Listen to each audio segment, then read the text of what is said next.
Okay. Hi, everybody. I see a lot of no Good cameras. evening. So welcome to this discussion on the possibilities of hemp. My name is Sally Boccella, and I am running for Senate District 23, which encompasses Weld, Larimer, and Broomfield counties. And to learn more about me, you can visit my website at sallyforcolorado.com. We will also be taking questions from Facebook. Someone's monitoring that. Thanks, Becky.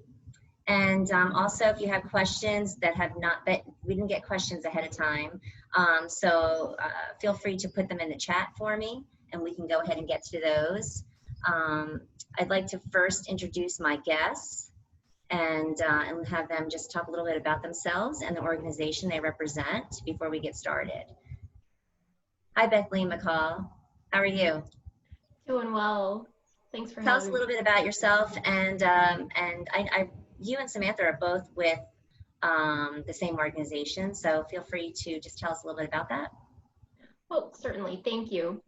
I'm a fifth generation ag producer from Yuma County, Colorado, and I'm currently have the pleasure of serving as president of the Colorado Hemp Industries Association, which is a trade association related to industrial hemp. So we represent farmers as well as processors and ancillary businesses as well. Do a lot of work at the Capitol to help inform policy, and we have strong working relationships with CDA, CDPHE to really keep the guardrails on. And I also have the pleasure of working with Mike on the U.S. Hemp Growers Association as well. Okay, great. Thank you. Samantha? Yeah, my name is Samantha Walsh, and I also serve on the board as Vice President of Colorado Hemp Industries Association. I also serve on the steering committee for the Colorado Hemp Agricultural Advancement Guild, been a lobbyist for the hemp industry in Colorado now since the passage of Amendment 64 and the first hemp bill. And, you know, really excited to do this town hall because the more we can educate our new incoming electeds on hemp, I think the more we can solidify our hemp program here in Colorado. That's fantastic. I'm on board. And I'd also like to introduce Mike, Mr. Hemp Bowman. Hi, Mike. Good evening, Sally. It's really great to be a part of this discussion. Thank you. I'm a like Bethleen, I'm sure a fifth generation agricultural status from Yuma County. I have been active in hemp advocacy for almost 20 years. I'm sorry I'm not on video because I'm actually I'm broadcasting from Kentucky, and I'm in a rural part of the state where the bandwidth is very bad, and it freezes up with a video on. So I've been here for the last couple of days, and we'll be for one more day just touring some hemp facilities and some of the developments they're doing here in Kentucky. But really pleased to be here tonight, and I've had a pleasure of working with both Sam and Bethleen, both on the U.S. From a number of from federal issues with the U.S. Hemp Growers Association, and Sam and I were responsible for getting a hemp flag flown over the U.S. Capitol 7 years ago after the passage of the House language that became Amendment 7606. And so it's been a great journey with Sam and Bethleen, and loved and just really grateful for their leadership and for what I know your passion is also as well, Sally, and in your Senate district that is really an agriculturally focused district. Yes. And we know that hemp just provides a sundry of opportunities here for farmers, and we're really blessed to be the #1 state in the nation with hemp. And most all of the good policy that's come from both the federal level is really generated from ideas out of Colorado. So happy to be here tonight and to be with this group to have this discussion. Great, thank you so much, Mike. I don't know if you mentioned, so what is First Crop? So I am the co-founder of First Crop. We are a seed to shelf hemp company. We have operations in both Colorado and New Mexico. We're a public benefit corporation. And so we work together with our farmers. Our farmers grow the product with us under our protocol. They share on the upstream on the retail side of our product. We just launched our product in June, and we are very excited about the opportunities to kind of bring these economic opportunities to the small farmers and medium-sized farmers in the San Luis Valley, all the way down to Santa Fe, New Mexico, and with a really high-quality organic USDA organic certified product. Oh, that sounds amazing. Okay, great, thank you. So I wanted to kind of just start off with the main question that's on everybody's minds. I was just watching a TV show the other night, and one of the characters was saying how he had shampoo that was made out of hemp, but then he was also drinking CBD water, and he's high. And I laughed. So that's my first question. Please tell us about if hemp or CBD can make you high. I'd like to start on that, just in part, Sally, because we started this education campaign around hemp as early as 2006, and spent a lot of time with our legislature and different groups like the Sheriff's Association and Mothers Against Drunk Driving and the Colorado Bar Association, and we always knew we were finally getting somewhere with our education piece when somebody didn't make the joke somewhere during the presentation about, well, can you get high from smoking the drapes? Because we would be talking about all of the different things we could do with hemp, outside of the main product right now, which is CBD. So this really has become, I think then it really has highlighted the need for an education focus. Although I think we have a legislature that is pretty up to speed on this, thanks in large part to Samantha and her work, at the Capitol. That we don't have to deal with those kind of issues writ large within the legislative process. But I think that the public in general is still is probably kind of sub-educated really on really all of the opportunities for hemp and what we can do with that. The opportunities for both agriculture and the consumer on the product side. Oh, well, thank you. Yeah, that's a classic joke. It really is. And I feel like, at least in Colorado, we've been able to move on from that. And, our focus, at least with COHIA, has been to move on to like the beneficial uses of the crop and making that distinction. But it was a long haul for a long time. And, sometimes you have to do a lot of eye rolling at the jokes because ha, ha, ha. Like, I remember the first year we did the very first hemp bill, and we had Hemp Hoodlam, which was ran by Adam Dunn, come in and bring a hemp jacket with, it was bulletproof, so the Kevlar was made out of hemp, and they were made with hemp fiber. And, of course, there were the jokes, so can we smoke the jacket and get high? But I think I'm really proud that Colorado's moved on from that, gotten a little bit more mature, but we certainly have a lot of still work to do. And it's mostly just about the benefits and making that distinction about CBD and THC, and understanding that, while it's the same plant, these are two distinct wellness products. One's more recreational driven, obviously, and for adult use only, and the other one is a health and wellness product. And I think there's a lot of concern right now about whether or not taking CBD will make you pop for a drug test. And, we're working really hard to ensure that our processing and our labeling, properly informs consumers that not only are they consuming a safe product, but, that it's still one that's not quite yet regulated by the FDA. And, there's always going to be a little risk in there, but that's with any product and any dietary supplement. But, we're definitely not the get you high and watch, Dazed and Confused product. We're more of the, help with your everyday health and wellness needs and therapy needs product. So that's a great segue to the next question. Tell us a little bit about, so what are the three main markets for hemp? I'll start on this one if that's okay, guys. Yes, of course. You. Sure, go ahead. So the three primary markets are the cannabinoid-rich hemp, and that's where the CBD, CBG, CBN, all of those are coming into play. And what that process is, it's an extraction process from the flower that removes those cannabinoids and can concentrate it.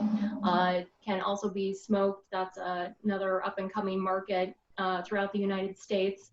And The two larger markets are the grain market. Hemp is very high in protein, about 3 tablespoons equals about 10 grams of protein. So folks that are looking to bolster their protein consumption, and that plant-based protein market is growing at a very high rate in America right now.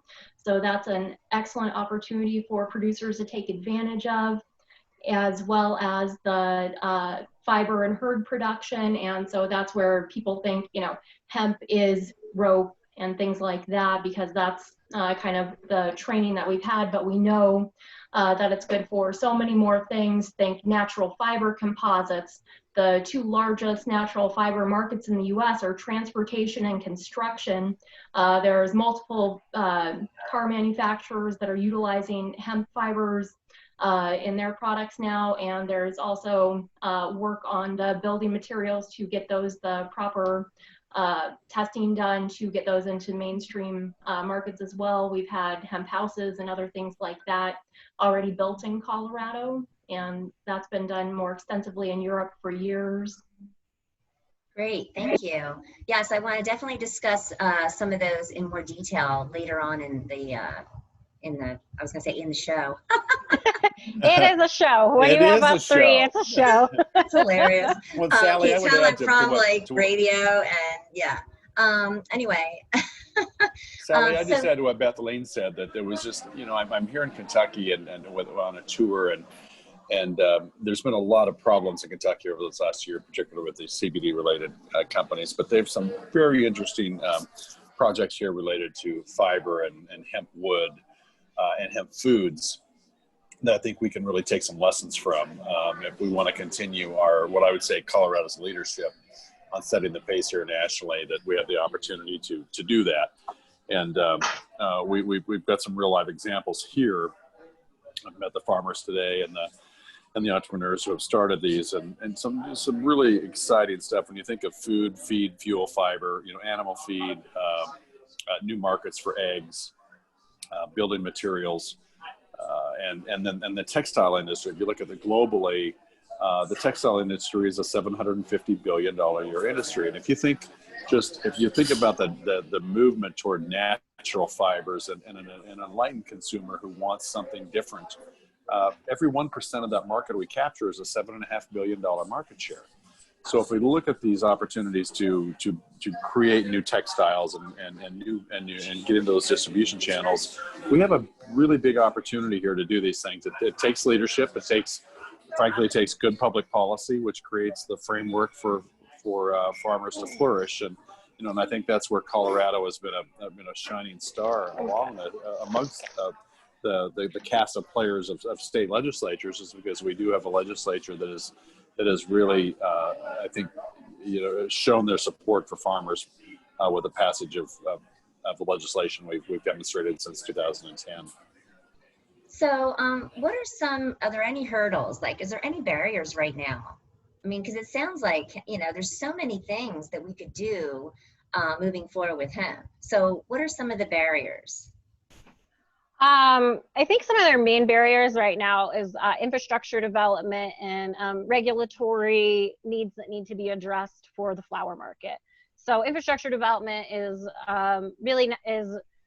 real critical right now for the fiber market. We're, you know, operating right now on technology to process the fiber and the hemp herd, which is it's a very, very tough plant, but that's also why it's such an effective new material and plant-based, you know, particularly for these, you know, construction materials and composites. And a lot of the technology we're operating off of is, you know, hundreds of years, or not hundreds, but, you know, 85 years old, and or, you know, it takes like $3 million or $4 million of investments, and you can't really move it. And so until we get that sort of infrastructure investment in that development, we're not going to really see the necessary movement in the fiber, because you need to process it quickly and efficiently and to get it into the distribution chain. And then I think as far as with the flower market, it's obviously very popular. You know, our really big hurdle there is being able to develop efficient genetics so people can protect those genetics, and then being able to, you know, get products out into the marketplace without people being scared and worried about liability issues. You know, there's still a lot of big box stores and big chains that are very nervous about carrying CBD and hemp products just because there's still that lack of FDA oversight and regulation. And we don't even really need, you know, heavy-handed regulation. We really just need the FDA to relax and give us the green light, because this is a very effective product. And you know, essentially, from what I've seen, there's been no major harm except for, you know, bad actors who aren't following good business practices that trade associations offer and that self-regulatory organizations offer. But we're working on industry-wide solutions until the federal government steps in. But those are really our major hurdles. I would think after that, you know, our other biggest hurdle right now is financing and access to capital. Just it's not as drastic as the marijuana industry, but even though we're 100% federally legal crop, we're still experiencing discrimination from you know, federal grant programs and loan programs, and locally as well. So those are big hurdles right now. Yeah, that is a big hurdle. You know, along the lines of the market and having, you know, like your merchants nervous about carrying certain products. Yeah, I do think that right now you've got people carrying things that say hemp, they say CBD, they say all these things on the labels, but really there's no real oversight when you're getting something online and you don't know that company and you don't know where that CBD came from. And so that, I think, you know, that definitely has to be addressed. When you go to, you know, a dispensary, or you go to a place and you know, like, this product, I know where it came from. I trust it, you know. I think that that's part of the oversight too. And yeah, that's I mean, both. I would say that as with any online purchase, you have to be careful. You know, I just bought shoes that definitely came from China and didn't look like what I bought. So, but you know, when they're $30, that's just sort of the consumer risk you take. But I would say, as far as buying Colorado made products, and, you know, we've got amazing oversight in this state, and we've had a great relationship with the Colorado Department of Health and the Colorado Department of Agriculture in how we've regulated hemp, and it's been consistently regulated like a food product with good manufacturing practices and adhering to the regulations that apply to traditional food products. And we're still always actively working on improving that, just like the marijuana industry is constantly acting to improve upon their products. I mean, trust me, they have just as many flaws and have had several, I think, recalls for contaminated products, infinitely more than the hemp industry has had. You know, hemp industry has only had products recalled for making health claims. And there's been no on the record recall of any products for major health concerns, which you can't really say about the marijuana industry when it comes to, you know, pesticide and mold contaminants. But, you know, we know our sister industry works really hard at that, and we're working really hard at that too. But, you know, we need these regulations to move on into other states as well, so we can have reciprocity and recognition, and making sure those standards are equal in every other state. So with any product, yeah, consistency, and with any product that people buy online, whether it's, you know, clothing from, you know, wish.com or it's, you know, a CBD product, you should definitely always do your research. See if that company is a part of any recognized trade association, check customer reviews. You know, anything you put into your body, you should always thoroughly research, 100%. Yeah, and to add on to that, Samantha, I would like to let everybody know that if you are concerned about what is in your CBD product, the hemp industry ourselves has created a third-party verification system called Hemp Authority. And so if you see the Hemp Authority label on any hemp products, know that it's been third-party verified, and what it claims to have in the label, it actually has in the label. And there's also a number of hemp companies that have went through more traditional supplement certification third-party programs as well.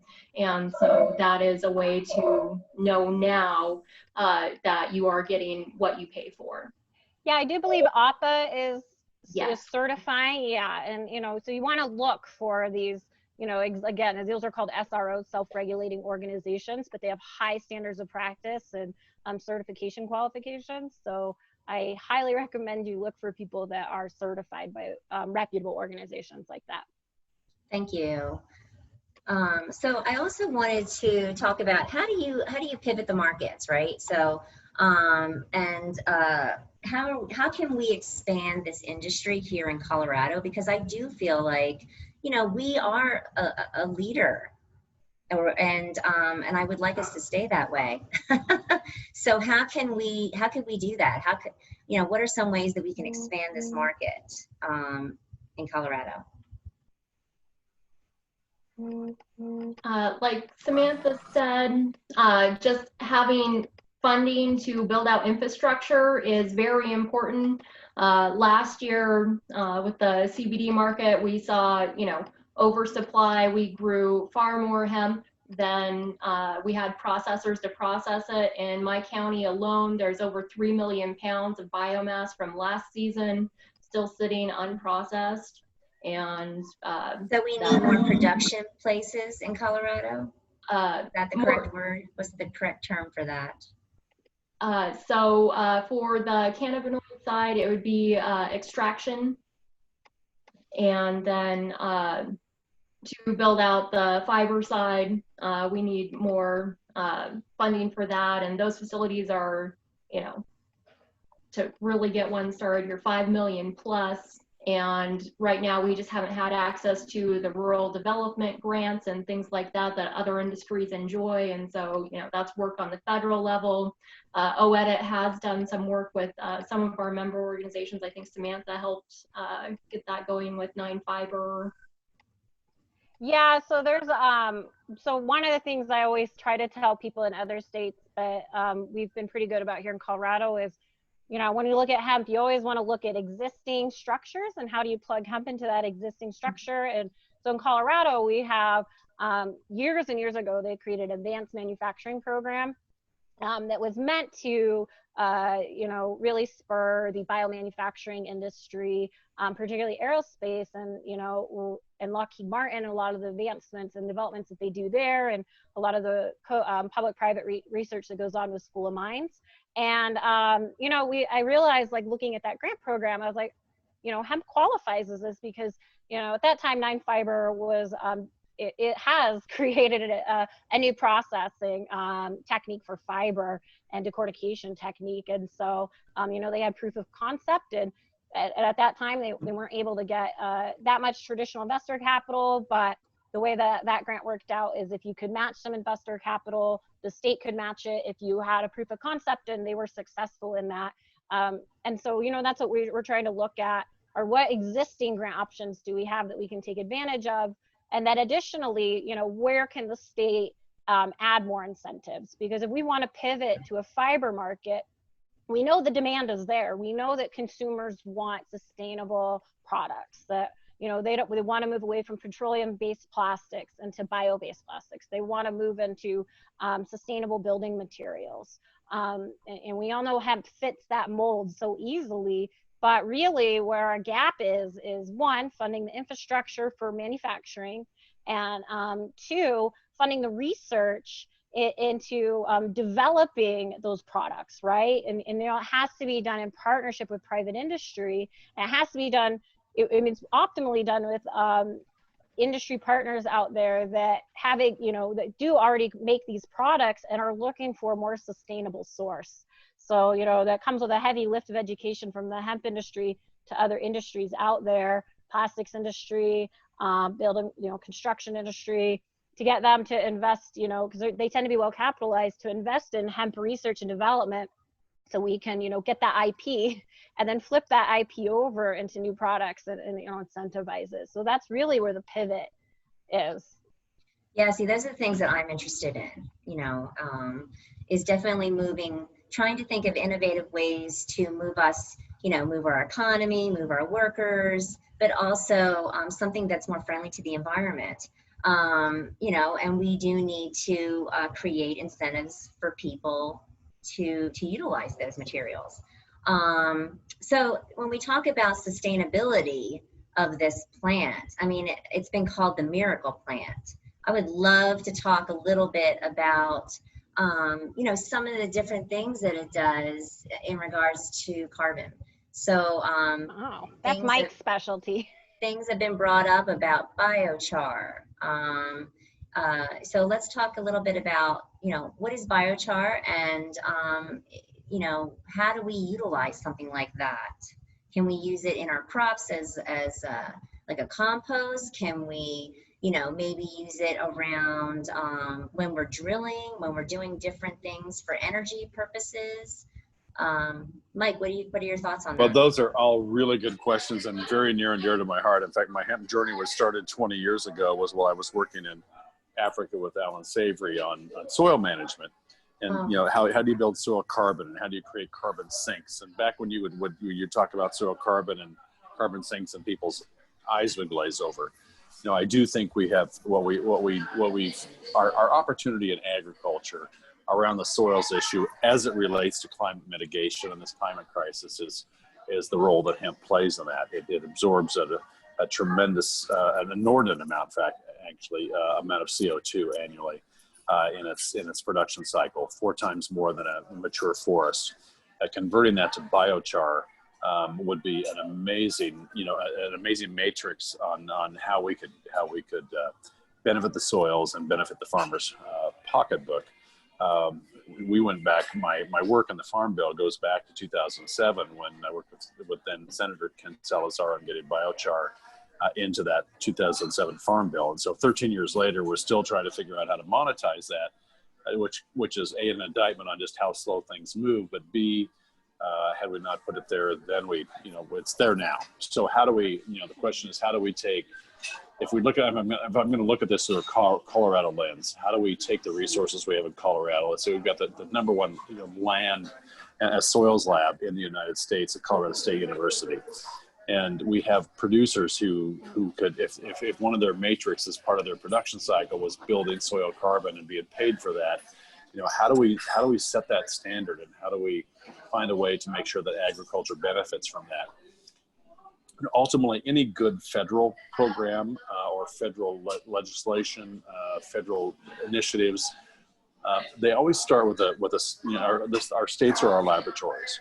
And so how do we take, you know, I think we have a unique opportunity, particularly in this space, to use the assets we have in Colorado and make a state demonstration around how we can absorb atmospheric CO2, turn it into soil carbon, you know, create carbon sinks to the benefit of our producers, and let that turn into a national program ultimately. And that's what Colorado's been good at all along, whether we're talking about renewable energy or cannabis legislation or whatever it might be. So I do think that that's where we can really excel through our legislature.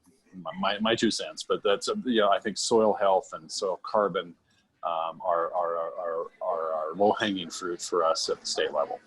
So how do we get moving on something like that? Are there already organizations or companies that are working with biochar here in Colorado? And what's happening? Well, there was a small study being conducted between Tri-State Generation and Transmission, and I believe Colorado State University was overseeing that study, and they were working on a small pilot project in the southeastern part of the state. Frankly, I don't know whether that study is still going. I don't think it is. But I do think that we know enough now. That particular study that I referenced was probably close to 10 years old now. When Tri-State was at that time was trying to make the case for, well, we could build a coal plant in Holcomb, Kansas, for example, and have our farmers sequester an equal amount of CO2 in their farmlands that would be net neutral. You know, it was around that time of the Holcomb plant. So I think those dynamics have completely shifted. But I think if you look at the really progressive nature of some of the power companies in Colorado now, including Xcel Energy, for example, who are going to look at the opportunities to make themselves net neutral, looking for them to look toward agriculture, and frankly for our legislature to put that in statute where it would enable them to do that.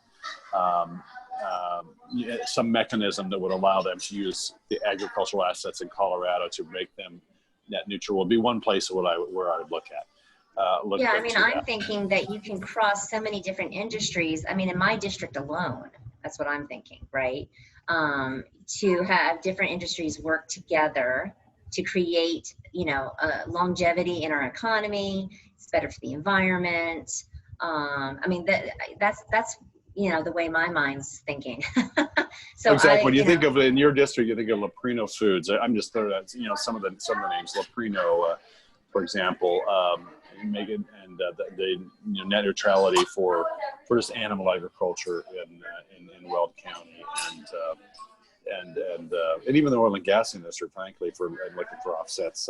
Agriculture right. and soils can play a significant role in all of that. I completely agree. I'm fascinated by that, and I would love to see something like that. You know, even if we had a pilot program where we could measure the success of it, and then just take it from there, right? I think And that I agree. I think even though we need to run, you know, but this climate crisis is a crisis. Getting a good pilot project set up and not really concerned about the size with the scope, but really to get the matrix in. Let's know what we can do in a pilot project. We can scale quickly. And there's no industry more better suited to scale good ideas than Colorado agriculture.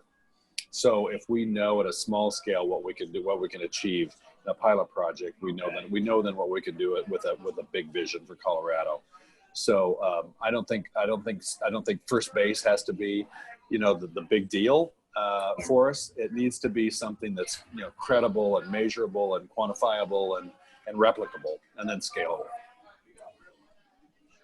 I so. will say You know, one the of the other thing. vehicles Oh, that we're looking into assist with that, run is that, Colorado has is now working on developing a center of excellence, and centers of excellence do act as hubs of research. So we're waiting for that to get off the ground, because that'll be a great, basically a great vehicle for a public-private partnership. So, once that, or any sort of research hub that can, develop those partnerships between the public and private sector is what's going to be critical to moving us forward. I would agree. And we've had a bit of a problem, this federal mix match between, for instance, those states that have continued to operate under 7606 and not really deemed compliant under this current federal administration for access to NRCS grants and making them out of compliance for existing programs that they're already in. We've had a lot of challenges in how we integrate federal resources into what we wanted at the state level. Though that said, we do have resources at the federal level, like at the Foundation for Food and Agricultural Research, that are looking for opportunities like this to marry up federal dollars with state dollars, with private dollars, to create kind of really next generation projects and practices and techniques. So again, that's another example of, I think, where we can, and I know we're going to be really pressured in the 2021 year from a budgetary perspective, right, because of the COVID after effects. But this is definitely a place where having some support from the legislature on this would give us an opportunity to leverage some private and federal dollars to a significant level. Now, I also heard too that the hemp plant can also help with water conservation. Is that also true? Absolutely. In the soil? That's I would say, and Bethleen, I'm going to let you answer that mostly, but I would say I really was interested first in that coming from Yuma County, where Bethleen and I do. We're over the Ogallala Aquifer. We're withdrawing water at unsustainable rates. We have the challenges of the Kansas Compact to deal with. And so my initial interest 20 years ago was hemp as a transition crop, maybe something that would use less water, or even if it didn't use less water, could we grow less acres and then create local jobs around that had a multiplier effect that was better than just business as usual. So I do think that hemp is like anything else, water plus nutrients, equals production, and it isn't always a given that it's less water, but maybe it's less acres, more multiplier. But Bethleen has a really good feel on that as well. So Bethleen, I'm not trying to, I don't want to dominate this part of the discussion, because I know you have a lot of good input on this. Oh, No problem, Mike. That's a lot of why I got in to hemp also. So I can speak for our farm.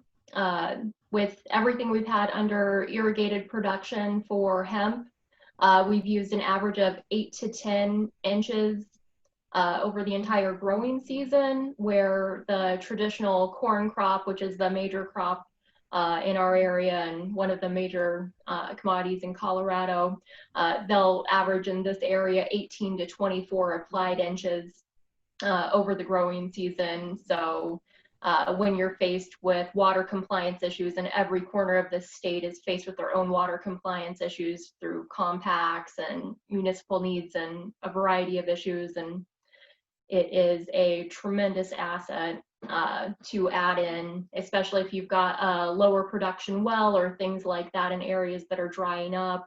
And as Mike spoke about as well, you know, on a smaller acreage with prices in the past at least, and we'll see what happens in the future and when we get that market stabilization where those lie. But it's been a tremendous job creator, and instead of paying people minimum wage, the farms are able to pay, you know, $15 to $20 an hour for unskilled labor.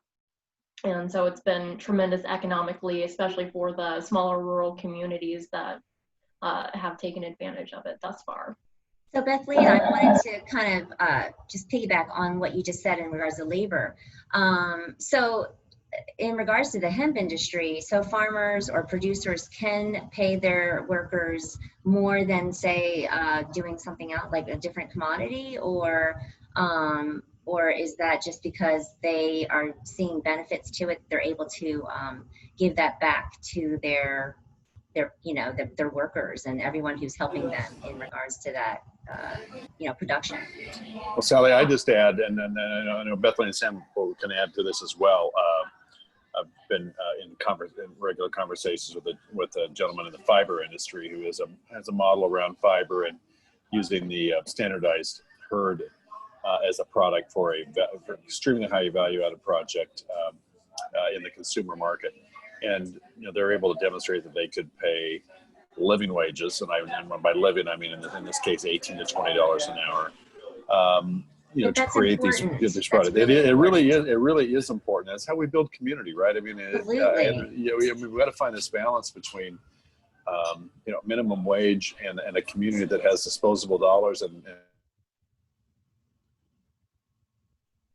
participate in your local communities and have disposable income to spend at the hardware store. These are really important things for small communities in rural Colorado. So we really have to have a really robust discussion on these opportunities to create living wages in these rural areas, because these kind of opportunities don't come along very often. Sounds like you're having a party. I'm sorry, I'm in the back. We're having a dinner with the farmers that I've been with all day, so I stepped away from them, but they're a little loud. So I'm trying to be on mute when I'm not talking.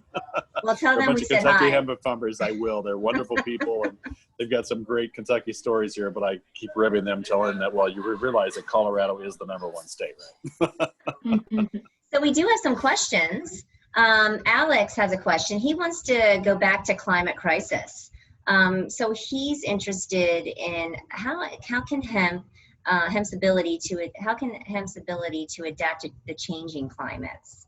So I know we touched a little bit on the benefits of hemp in regards to carbon. Is there any other way that you could to kind of expand on that for Alex? I can definitely say one way. So hemp's actually really good at preventing soil erosion. And so as we are experiencing right now in Colorado, these massive fires, what we know, the damage that does to the soil, I mean, long-term damage, it enriches it, and those are good usually when they're natural wildfires. But, when you have the forest clearing and, these unexpected floods and, heavier winters because of the climate change, we get massive floods and mudslides and major soil erosion. And so, there's a lot of environmentalists out there talking about how we can use hemp because it grows so quickly, as a way to mitigate that soil erosion and help hold it in place so we don't have to deal with floods as much. You know, if, I'm really worried that, you know, we're going to have another issue that like what we had in Longmont a few years ago, the last time we had major wildfires break out in Colorado.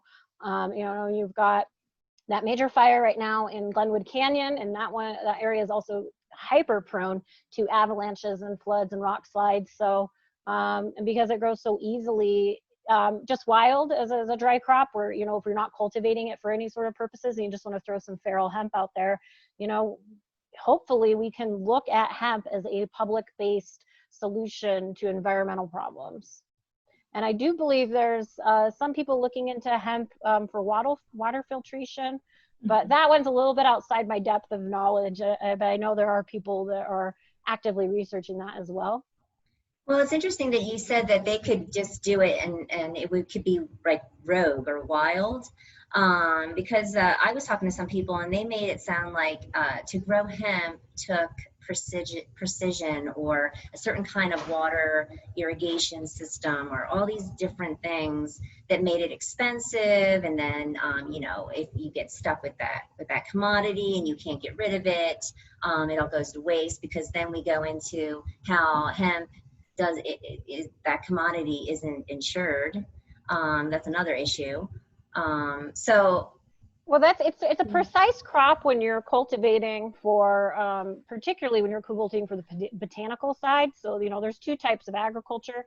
There's row cropping, traditional, and then there's botanicals, which is what you see when, you know, or some people in the cannabis industry will call it Christmas trees versus, you know, stalks.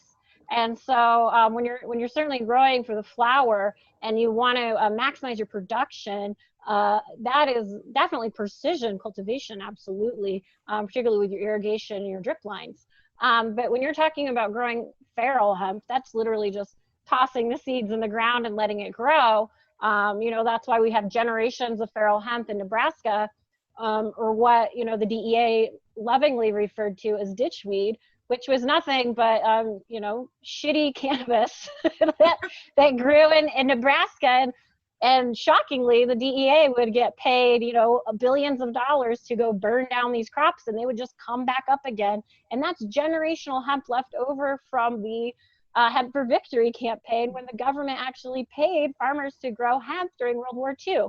So, you know, that survived decades and decades and decades without any sort of supervision or you know, precision growth. So I think when we're talking about it as a natural-based solution for soil erosion, it wouldn't need any sort of supervision. You certainly could just Johnny Appleseed that hemp into the field and hopefully, you know, watch it mitigate soil erosion. And Sally, I might add to what Sam just said. We had in the kind of the migration of how we did things in Colorado. In 2010, we had a joint resolution that was unanimously approved by the House and Senate. Representative Wes McKinley and Senator Mark Hillman, an R&D, co-sponsored that legislation to support hemp. And then that's what I love.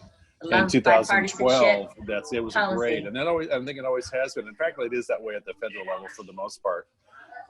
And then in 2012, we passed a pilot study for the very things that Sam talked about when we'd had the last round of big forest fires we had, you know, in Colorado. We were looking for ways to try to hold that soil, and so the pilot study was for CSU to do trials on that following year on burnt land, much like we're seeing this year. And then of course Amendment 64 passed in the fall, so you know, everything changed. But clearly, you know, if you think back at the history of Colorado legislature, of the Colorado legislature, in our role and kind of seeing the future and seeing what we're doing, we've always been at the tip of the spear on this, and so that's something to be.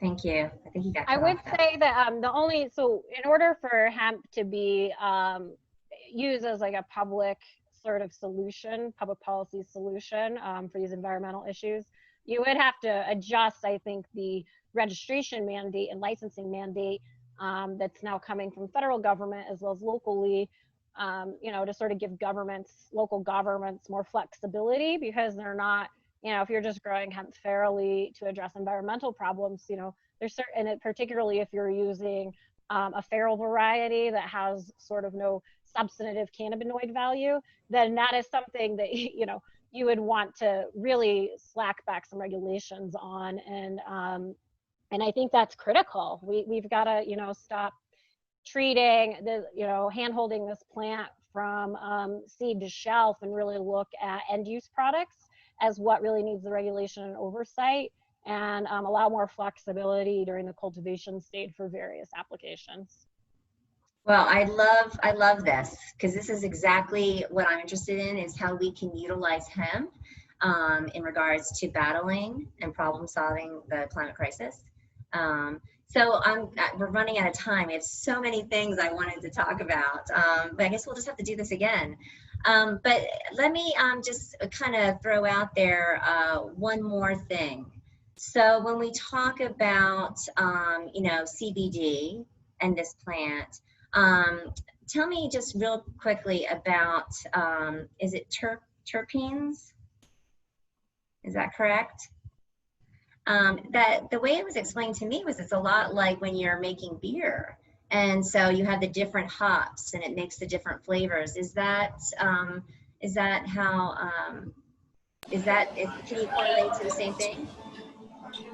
Well, I'll answer a little bit of that, Sally. That is true. The hemp plant, being part of the genus and species Cannabis sativa, does produce a high amount of terpenes, and those terpenes have a lot of value in the health and wellness perspective, from that perspective, and products and the different bodily functions that they can improve. So there's a lot we don't know about them yet, but there's a lot we do know, and we do know that they have a lot of value for taste and for and for just human function. So again, an opportunity again in the science field to keep on masking what we don't know about this plant, whether it be the terpenes or any number of the cannabinoids that we've done a little discovery on, CBG, CBN, those type of things. So again, you think about Colorado's assets in science and research, again, and yet another opportunity for our state to really take a lead in creating that framework for future success. Yeah, that's exciting. Samantha, do you have anything to add? Terpenes are, hemp and hops are actually related. They're cousins in the great plant family. I think I'm going to fuck this up. Oh, excuse me. I'm going to screw this up. And then everybody's going to get mad at me, but I think it's Cannabisae family is the greater family in the order. But it's, just like any botanical, there's always going to be rich terpenes, and there's a lot of health benefits to that. And so I think the best work being done on that is being done on the marijuana side, with a lot of extract artists, just like some of the best work is with craft breweries when it comes to developing the best pale ales.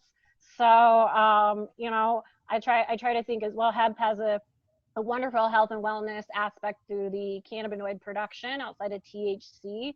I do think the big THC industry is ahead of us on that, and for good reason. I think that when you're talking about an adult use product, you want to get as much enjoyment and flavor out of that, as well as when it's a medicine, you want to get as much benefit out of that as possible. And so there's a lot of people on the marijuana side doing great work with that. Yeah, and I think we think in Colorado, I think we've had the opportunity to think big, right? And how we do things. If you think big, you think about global partnerships with Colorado, Israel out in front on terpenes, and they've have a very interesting concept over there about creating the partnership between government, the Israeli government, and their research institutions and their farmers. They realize that every one of those benefit from the other two being in that process, and so they have become global leaders in the application of these terpenes and these cannabinoids to health and wellness. So when we think about Colorado, we don't need to be thinking about federal, how we link with people who are leading around the world. Because if you think about the framework that we had when we were really the leaders in renewable energy after the 2004 Amendment 37 campaign. We had the world coming to us as we created the collaboratory then around renewable energy, and we had Governor Ritter really promoting Colorado's new energy economy. The world came to us, and we can create that again in the cannabis community with what we have. I would love to see that, and I would love to be part of that. I think that we could do so much on the local level and the state level, and be true leaders in this industry and battle climate crisis at the same time, right? Making our economy thrive and also battle climate crisis. Bethleen, We could literally have our cake and eat it too. Right. I love that. Bethleen, did you want to add something? Oh, I think that they covered it beautifully. Oh, okay. Well, gosh, we're out of time. And if you still have questions, feel free to email me at info@sallyforcolorado.com, and I will be sure to get your questions to Bethleen, Samantha, and Mike, Mr. Hemp Bowman. So I'm sorry that we didn't get to have a longer discussion, but when you're talking about something so exciting and interesting, this is what happens, right? We run out of time. But thank you all for being here tonight and sharing your evening with me and the rest of us.